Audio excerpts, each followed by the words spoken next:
Hey guys, thanks for joining the episode of Play Games. My name is Lance, and today I'm going to teach you how to play Die Hard Nakatomi Heist. This is a new game by the Op. It is a 2 to 4 player game that takes roughly an hour to an hour and a half to play, and is a competitive game. In the game itself, this is a one versus many game where one player will be playing John McClane, and the other players are going to be playing the thieves. This game is played over 3 acts, and during each act, each of the players, both John McClane and the thieves, will have their own special objectives that they're trying to meet. Once John McClane has met his objectives, then they will move on to the next act.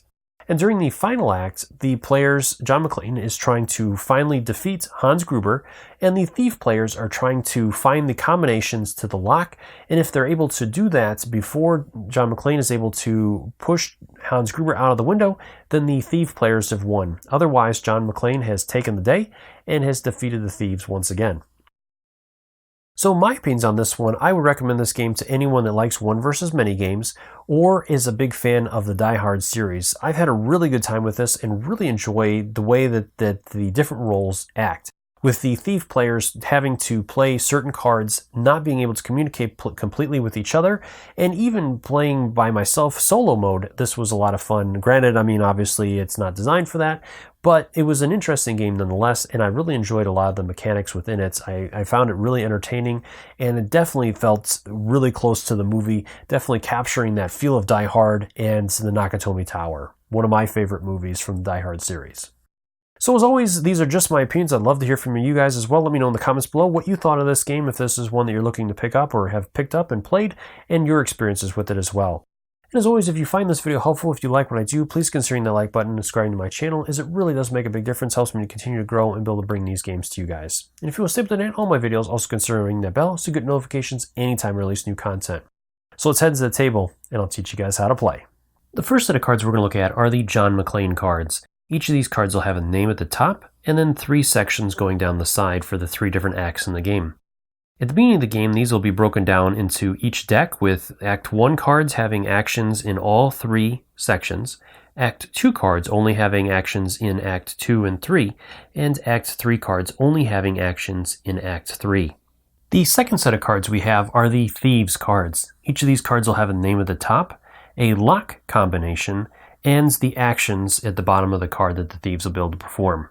And the final set of cards we have are the lock cards.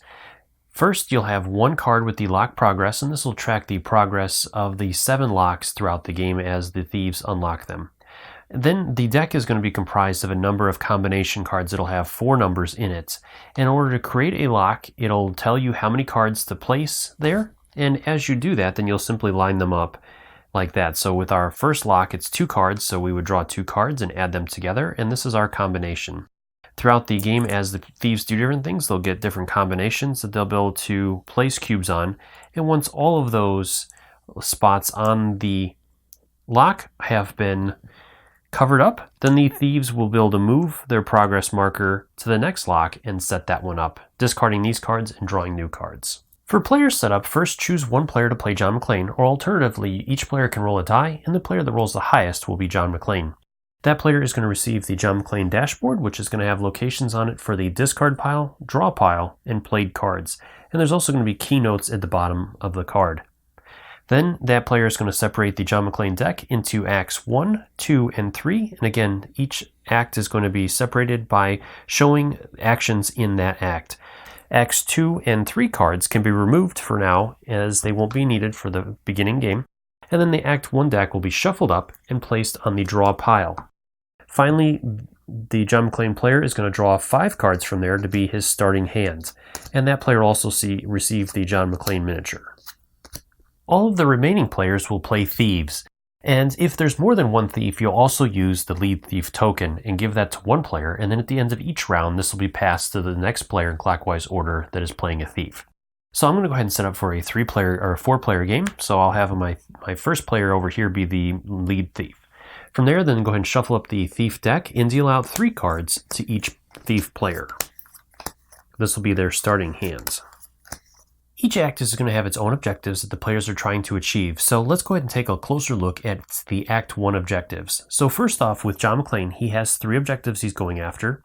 The first one is to find the radio, so he's going to be moving around the board, stopping on locations that have his objectives on them, which are the red objectives. When he ends his turn on a red objective, then he'll go ahead and flip that over. If it happens to be the radio, then he will complete that objective and move that token off and place it in front of him, as this will stay with him the rest of the game, and there'll be certain conditions on that that'll add tokens to that, and it'll give him bonuses to his attacks, both his ranged and melee attacks. His second objective is finding machine guns. So again, he'll be moving around trying to get to the different objectives. And when he moves to an objective that has the machine gun token on it, then he has found a machine gun and will get to claim this token as well. And then throughout the rest of the game, he can spend a token that is on here to make an additional shot action at 4+ for the rest of the game. And he can do this once per turn of his. And as long as there's tokens on there, he can do that action. And each act will provide additional ways that he'll be able to get more machine gun ammo. His final objective is to find shoes that of course will not fit. In order to do this one, he is going to need to defeat a thief. And when he does that, the first time he does that, he'll place the shoe token on there. And then again, when he ends his turn on the shoe token, he'll claim it and flip this objective over, completing it. Once he's completed all 3 objectives, he needs to make his way to the end space. Moving over to the thieves, they also have 3 objectives that they're trying to complete. The first one here is to capture 3 hostages. So the thief players are going to be moving around, and then when they end their space on one of the green objectives, they'll go ahead and reveal that objective. If it happens to be an objective with the hands, they'll place it on the objective token, and if they find all 3, then they have completed that objective. They'll receive the reward, which is 2 lock actions, and then they'll flip that over as a completed action. The next action we have are the draw blood. So this one is the one action that will stay, or the one objective that will stay with the thieves the entire game. And each time the thieves do damage to John, whether it's a melee or ranged attack, they're going to add a cube to that space. And when they've got 5 cubes on there, they're going to go ahead and clear those cubes off, and they will receive 2 free lock actions that they will get to complete at that point. This objective is never completed and thrown away. It will stay active, so when they get all 5, they'll go ahead and get the rewards, and then they can continue doing this. And then the final objective is to track John McClane. So they'll be able to do this one by having thieves on 2 of his objectives at the end of their turn, in which case then again they'll get the reward that's listed on the bottom, and then they'll flip that over as a completed objective. For Act 1 setup, go ahead and place out the game board with the Act 1 side up, and then you can go ahead and grab the objectives for this, make sure that they're the Act 1 objectives, and then place them out. And each objective is going to have a location on it. So we have tracking John McClane, capture 3 hostages, and draw blood for the thieves. And then for John McClane, we also have the find shoes, find the machine gun, and find the radio.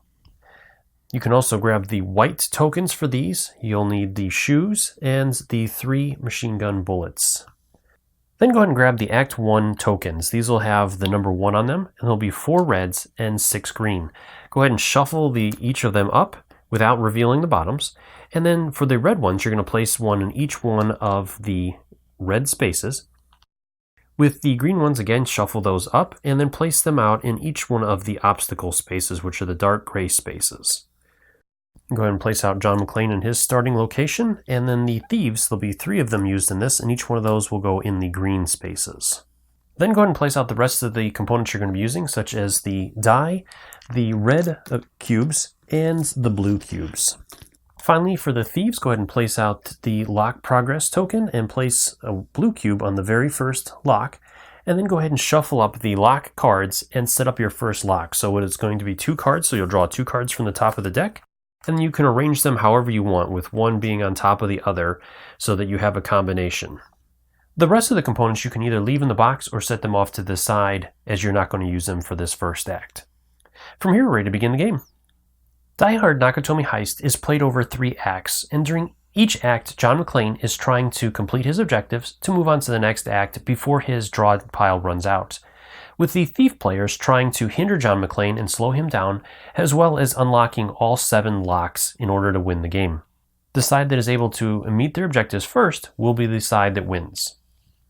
To start each round, all the players are going to simultaneously choose a card that they want to play face down, and this is going to be different depending upon which side the players are on. So first off, with John McClane, he's going to look at his hand of cards and choose one that he wants to play the actions off of. Once he has made a selection, he will place that face down in front of him. So we'll do this. And then with the thief players, it's going to work differently based on the number of thief players. And I'm going to go through each one of these. So first off, if there's only one player playing a thief, then that player is going to take the top card of the draw deck and place it in face down without looking at it. The second card in the draw deck he will go ahead and look at, and then again place that face down. And then finally he will play one of the cards from his hand, looking at it and choosing which one he wants to play, face down, to create a row of 3 cards. Now, if there are 2 thief players, you'll use the lead thief token, and that player will go ahead and draw the top card of the deck and reveal it to the other player without looking at it themselves, and then placing it face down. From there, then the thief player will select one of his cards to play and place that face down, and then finally the other player will select a card and play that face down, creating the 3 cards. And then finally, if there are 3 thief players, again, you'll use the lead thief token, and the lead thief will show the card that he selects to the other 2 players, and then place it face down. And then each of the other 2 players will select a card and place it face down as well. Now, the important thing with this is that none of the players can communicate on what cards they're playing. This is all done in silence and simultaneous, and the other players will also not reveal their cards. And this is true no matter how many thief players there are, as in this way, the thieves are kind of working together, but also not knowing all the information about the cards that they're playing. So you cannot gesture, hint, or whatever, or discuss about what cards you're playing as the thief players, as this is supposed to be somewhat random in the effect of each player not knowing what the other cards are that are being played. Once John McClane and the thieves have played their cards, then we're ready to move into the start of the round with John McClane taking his turn first. So at this point, then John McClane will reveal the card that he has played, and then he'll perform the actions that are on the act that they're playing in any order that he chooses. And I'm going to take you through each one of those actions, starting with the common actions that both John McClane and the thief players can use, and then going into specific actions for John McClane and the thief players that only they can do. The first 3 actions I'm going to look at are considered common actions, which means that both John McClane and the thief players can perform them. The first action I'm going to look at is a move action, which is going to allow our characters to move around the board. Each move action you take allows you to move in straight lines. You are not allowed to move diagonal. Each space that you move into is considered one space, except for the obstacle spaces or dark gray spaces. These spaces will cost you 2 points of movement. The other important things are that you cannot move through or onto spaces with other figures, both John McClane and the enemies, unless a specific action says otherwise. And if you end your turn on one of your objectives, you can flip that token over. If you end your turn on an enemy's objective, do not reveal that. The one other exception to this is with John McClane in Act 1, there are 2 vent spaces.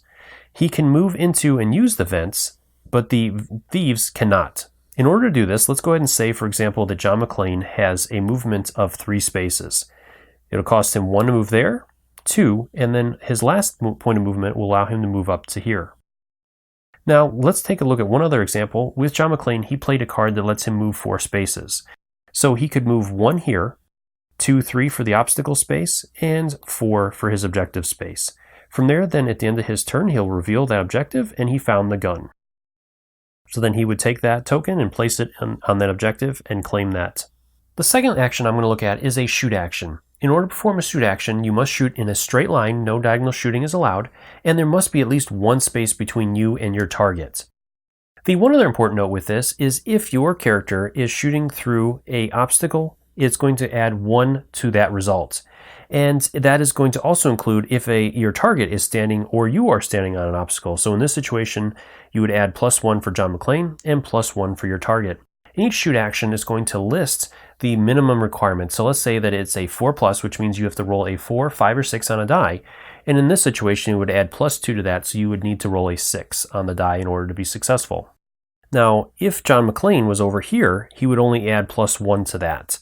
So with that situation, it would go from a 4 to a 5 when targeting. Now with John McClane, if he hits a thief, then that thief is killed immediately. And if a thief shoots and hits John McClane, you're going to add 1 token to the drawing blood objective for the thief, and then John McClane is going to discard the top card from his draw deck to his discard pile. And the last common action is a punch action. In order to perform a punch action, you must be adjacent to your target in a non-diagonal space, so no diagonal punching is allowed, And then based on the action, it's going to list the minimum requirement for that action you have to roll on a die.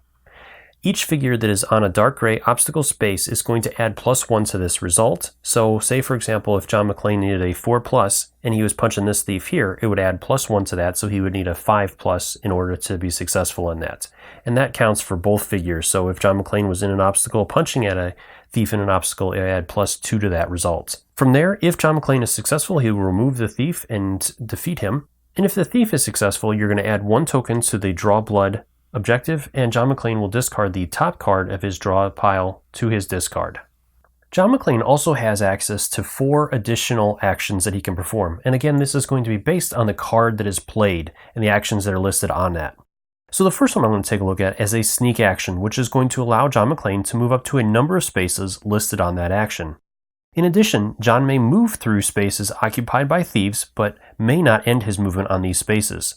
John may also move through obstacle spaces using 1 movement point rather than the 2 movement points that is usually required. Lastly, when using the sneak action, John McClane may not be targeted by punch and shoot actions. So let's look at an example of this with John McClane here. Let's say that he played a card that lets him sneak 3 spaces. So with that, he could move into this obstacle space for 1 point of movement rather than 2. He'll be able to move through the thief space as long as he doesn't stop on there. He is not allowed to stop on that space. And then he can end his movement in this space, which is another obstacle space, which again normally requires 2 movement points. And then in the thieves' turn, they are not allowed to shoot or punch John McClane, which in this situation would be pretty nasty because he has 2 thieves that are in range, 1 for a punch and 1 for a shot.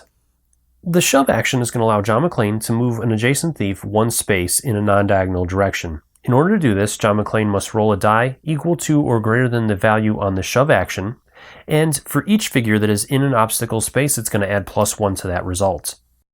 This is considered a combat action, so John McClane will benefit from the radio and any bonuses that it gives him, and he can never shove a thief off the game board. So if our thief was in this direction, he could not shove him up, but he could shove him left or right. The recover action is going to allow John to take the top card of his discard pile and add it back to his hand. When John has completed the radio objective and has gained the radio token, he can perform the last type of action, which is a support action. Each time he performs a support action, he can add a red cube to the leftmost open space on that track, and as he fills up this track, he is going to start receiving bonuses to all of his attack rolls, which include punch, shoot, and shove actions. The thieves also have 2 special actions. The first one is the lock action, which each lock action will allow the thief players to cover up 1 of the numbers on their current lock that they're working on. So for example, we could do that. With the reinforcements action, if the thief players have fewer than the starting number of thief figures in play for the current act, they may forfeit all of their actions and discard the middle card to return a thief figure to the board on any thief starting space. The thieves may still use the numbers from the other 2 cards to place cubes on the locks this turn. So with this, we have 2 thieves out as we've had a thief eliminated, so we can choose to forfeit all of our actions to add that thief back onto the board in 1 of the 3 starting spaces. And it cannot be on a space that another thief is currently on. So if we had our thief here, we could not add it to this one, but we could add it to one of those 2. Now that we've seen all the different actions, let's go ahead and move back into the round. So John has revealed his card and he's ready to take his turn. So he'll get to perform each action that is listed on the act that we're currently in. So as you can see on the scramble card, it only has 1 action, which is to move 4 spaces. So John's going to go ahead and do that. He'll go ahead and move 1, 2, 3, and 4. And then he'll flip this token over, and it is a hazard token, so he'll have to take the top card of his draw pile and add it to his discard pile. And then that token is removed. Now that John has completed his turn, this card will be placed in the played cards section. Moving over to the thieves' turn, the first thing they're going to do is reveal their 3 thieves cards and then reorganize those from lowest to highest numbers. So we have a 17, 11, and 13. So then we'll rearrange these. The lowest and highest numbers are going to be used to hack the safe, and the middle card will be used for the actions that are shown on the bottom of that card. The thieves can do these actions in any order they want to, and with any thief that is on the board.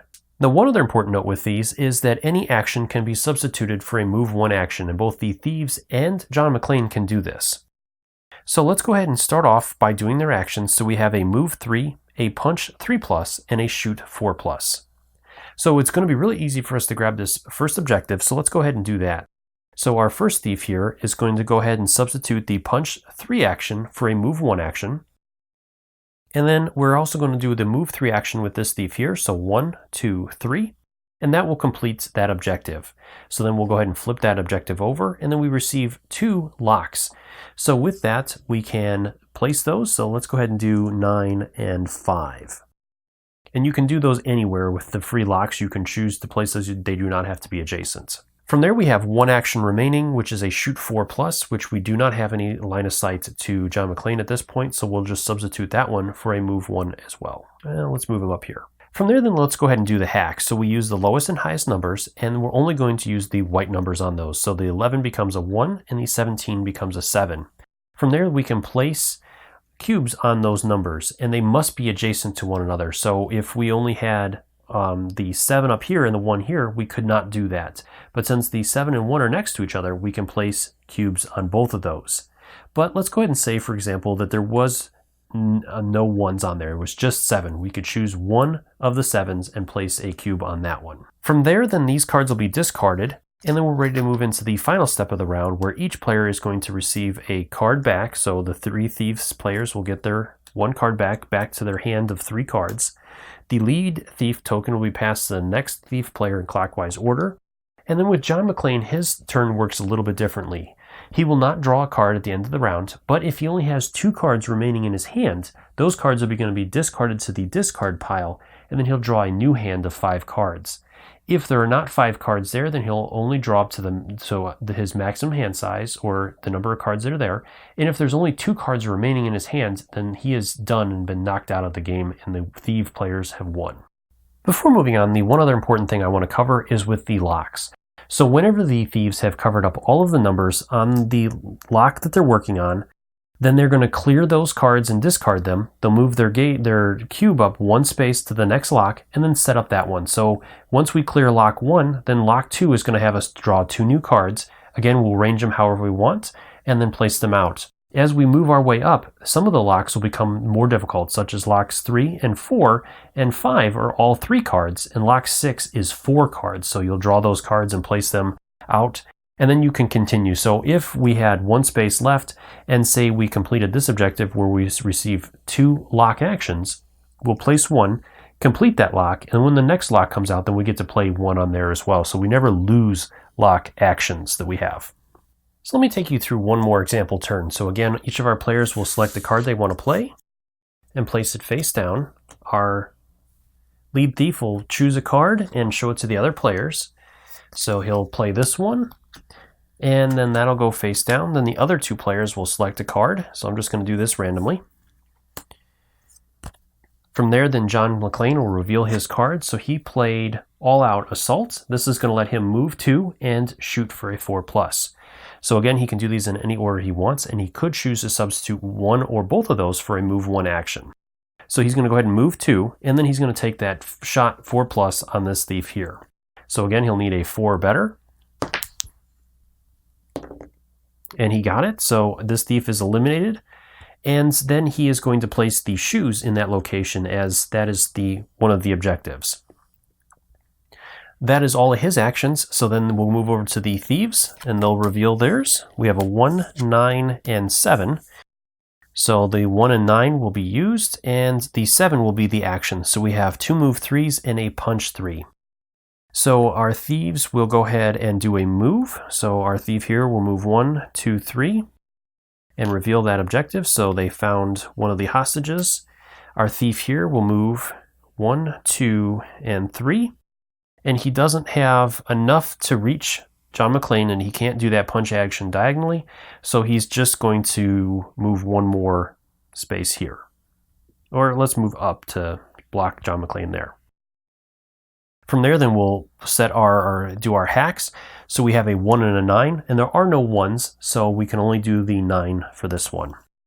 From there, then we'll discard those. Again, our thieves will draw a new card, and the lead thief token will be passed to the next player in clockwise order. Then we'll go ahead and start a new round. When John McClane has completed all 3 objectives, then he can make his way to the exit. On the round that John McClane makes it to the exit, the thief players will finish their turn, completing any actions they need. They cannot hurt John in any way, they can't shoot or punch him, but they can complete any other actions they want or try to get objectives. At that point, then we would move on to the next act. To set up Act 2, go ahead and clear the board of Act 1, and then open the board to Act 2. From there, then the thief players will keep all of their current work that they have on their lock, and John McClane will hold on to the radio and the machine gun. In the rulebook, it references explosives, which I think they just forgot to take out, as there is no explosives in Act 1, so don't worry about that. The thief players will also keep any work that they've been doing on the Draw Blood objective, so then we'll just add this right back onto their objectives. From there, then we'll go ahead and place out the new objectives. So we have break the glass, or shoot the glass, and blow up the tank. And then we'll have the glass tokens that we'll place on that objective as well. For John McClane, we have to find the detonator and explosives. We have to blow up the elevator shaft and throw a thief out the window. And I'll cover these in just a minute. From there, then John McClane can be placed out in his starting space, and you can add the 6 thieves to their starting locations. Go ahead and grab the Act 2 objectives and shuffle those up as well, and then place those out in each one of the red zones. And then the final step is with John McClane. So any cards that he has remaining in his hand and the draw pile are going to be added to the discard pile.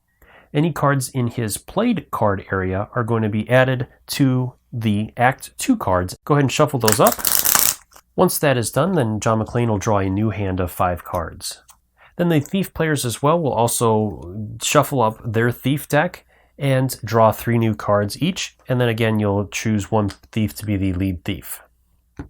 Let's go ahead and take a closer look at the objectives now. So starting with John McClane's, he has to find the explosives and detonator, so the tokens he'll have to move to and reveal them. Once he finds the C4 and explosive, he'll turn this objective face down. His next objective is blowing up the elevator shaft. So once he has the C4 and detonator, he needs to move to the elevator shaft space, and once he does, then he has completed this objective. The final objective he has is to throw a thief out the window. So the first time John McClane shoots a thief, you're going to place it on its side. When he moves to that thief's space, then he's going to collect that thief and place it on that objective as a reminder. And then he just needs to move to a space that is adjacent to windows. And each of these spaces is going to show where the windows are at. When he does, then he will throw the thief out the window and complete that final objective. And then the thief will be added back to the main supply where he can be put back out. With the thieves' objectives, the first one, Draw Blood, is from Act 1 and works exactly the same way. The second one is Shoot the Glass, and there are 5 glass panes that the thieves must shoot in order to complete this objective.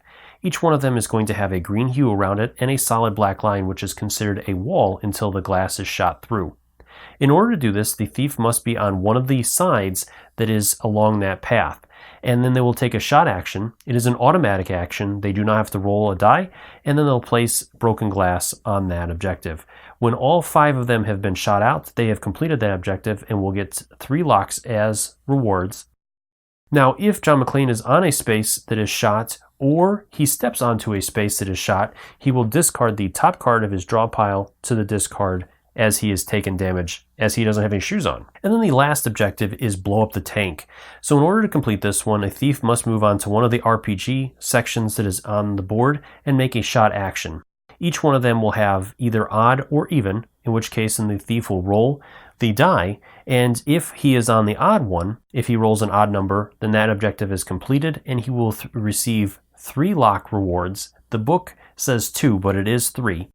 Or if the thieves are on both spaces, then they don't need to roll as an automatic. And the same works with this one. This is the even side, so if we roll an even number, then we have completed that objective as well. And then finally with Act 3 set up, first off, all 3 of the thieves will get rid of their cards, and you'll reshuffle up the thief deck, again dealing out 3 cards to each thief player, and then whoever is the lead thief will pass that to the player to their left. From there, then you'll again keep the Draw Blood objective for the thieves and open up the board to the final 3rd act. Then you'll place the objectives back out on there, including the new objectives. So with the thieves, we have open 6 locks, and blow up the roof. With John McClane, we have get the hostages off the roof, swing on the fire hose, and kill Hans Gruber. Then we can place out the tokens we need. So we have the hostages on the roof on the helicopter. The Act 3 objectives can be shuffled up and placed out in each one of their locations. Any remaining Act 3 tokens will be returned to the box as they won't be used. And then we'll place out all of the figures that we're going to be using. Hans Gruber will start here, and then the thieves will go in each one of the green spaces. John McClane will start in his space, and then we're also going to place out the detonators in the 4 designated areas that are labeled. Finally, again with John McClane, his hand will be discarded and his draw pile will be discarded to the discard pile. Any cards that he has in his played cards area will be shuffled up with the Act 3 cards. And then from there, he'll draw a new hand of 5 cards. He is going to again retain the radio and any bullets on the machine gun that he had from previous acts. Then finally, with the Act 3 objectives, with John McClane, his first one is getting the hostages off the roof. So once he has a direct line of sight to the hostages, he can make a shot action. He does not need to roll for it. It is an automatic success. And then for each shot action he does, he can move the hostages 1 space towards one of these stairwells. If a thief is blocking that space, then he cannot move the hostages through the thief. And John can make a shot action against the thief that is on the opposite side of hostages. But in order to do so, the hostages are going to count as 2 obstacles, so we'll increase his difficulty of that shot by 2. Once he gets the hostages to one of the stairwells, he'll complete that objective. His next one is to swing from a fire hose, so he must get to one of the ledge spaces, which there are 3 here, and then there are 6 here. When he gets there, he will swing to the corresponding ledge, so there are letters under each one of these ledges, and letters that will match those on this section here. So once he gets there, he'll swing to the corresponding letter, and then his final objective is to kill Hans Gruber. So Hans Gruber works a little bit differently. The thief player cannot move him and use move actions to move Hans Gruber, but he can still make shot and punch actions with him. From there, each time that John McClane makes a punch, shoot, or shove action, he can move Hans Gruber 1 space in either away or left or right that is open, trying to get him to one of the window spaces. When Hans Gruber is next to one of the window spaces, if John can make 1 final shot, punch, or shove action, he will push Hans Gruber out the window and complete that final objective. On the other side, we have the thieves' objectives. Again, we have draw blood, which again works the same way. Then we have open the 6 locks, which the thieves are working to complete and open all 6 locks. Once they have done that, then they will complete that objective, and they must complete this one first before moving on to the final objective, which is blowing up the roof. Once this objective is complete, then the final objective is for the thief players to make it to the 4 detonation tokens on there, and they must do it in sequential order. There is D1, 2, 3, and 4. Each time a thief moves on to the corresponding number, it will be cleared. So we have D1 over here. So once a thief moves on there, that marker is cleared, and that thief can move on to another marker. You do not have to stay on those areas. If the thief player is able to detonate all 4 of the markers before Hans Gruber is killed, then the thieves have won the game. Well, I hope you guys found this video helpful. If you have any questions or comments, leave those in the comment section below and I'll do my best to answer them. As always, thank you so much for taking the time to watch my videos and leave me feedback on them. I do really appreciate it, and I try to take into account everything you say to make the best possible videos. If you found this video helpful, if you like what I do, please consider hitting that like button and subscribing to my channel, as it really does make a big difference and it helps me to continue to grow and produce these videos. Until next time, I'll see you guys later.